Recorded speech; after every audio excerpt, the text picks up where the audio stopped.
Oops, kung napanood mo ang video na to, huwag kang mag-escape kasi makakatulong to sa'yo, lalo na sa mga taong hindi pa alam ang teknik kung paano paramihin ang kanilang mga followers. So, una sa lahat, mega love shoutout sa mga Solid B1, Team Hilas, Madam Koreanang Hilas, at sa lahat ng mga hilason. Ayan, sa mga bisdak na hilas, sa lahat-lahat ng mga nakapanood ng video na to. So, kung isa ka sa nahihirapan paano paramihin ang followers mo, tapusin mo ang video na to. So, yun na nga, umabot ako ng 5,000 followers sa loob ng 5 araw na bakbakan. So, talagang may sipag at tiyaga. So, minsan walang tulog ang iba dyan. Ayan, sumasakit na ang mga daliri sa kadot-dot at sa pag-aatak at sa sabugan. Pag Team Hilas na nga umaatak, nako, siyak na sasabugin ang notification nyo. Sa mga wala pang idea na ang kanilang mga friends ay automatic din na magiging followers nila.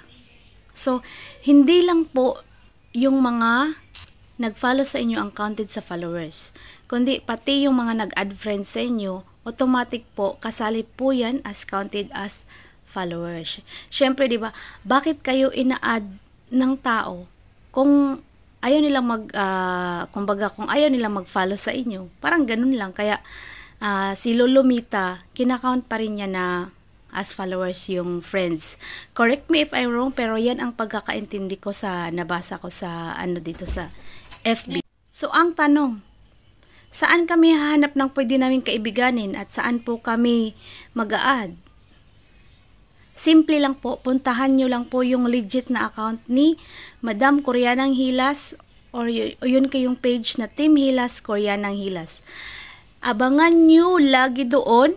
Ayan po, abangan nyo lagi doon ang mga latest na post niya is meaning yung mga presko pa na pinopost ni Madam Koreanang Hilas. Kasi sa lahat ng post niya, ina-attack po yan ng mga followers niya. At yung mga followers niya, pag ina-add friend mo yun, lahat, i-confirm o i-accept ka. Kasi nga, ganyan kasulid ang mga Team Hilas. Kung Team Hilas ka, ayan, give and take lang. So, ano pang inaantay mo, i-attack mo na. Simple lang ang gagawin mo sa mga latest na post or dun sa nakikita mo na maraming nagre-react. Ayan, titingnan mo doon. Ang hindi mo pa na friend, i-add friend mo. Pero, careful lang. Wag yung may dami account. Dapat yung legit at solid. Tingnan, pwede nyong i-spy or anong tawag doon? I-stock din yung gusto nyong i-add friend. Pero kung gusto nyo ng magic, and i-attack nun lang automatic. Yan lang. So, yan po yung pagpaparami ng followers in how many days lang para ma-reach yung 5K. Next naman ay pag-usapan natin about sa engagement at yung talagang mapapasok sa views. Kasi may engagement na hindi papasok sa views. So, abangan nyo yan sa next ko na video. Ayan. Thanks you so much for watching once again. Mega love shoutout to Solid B1, Team Hilas, Koreanang Hilas, at sa lahat ng mga ka-friends natin out there. Thank you for watching.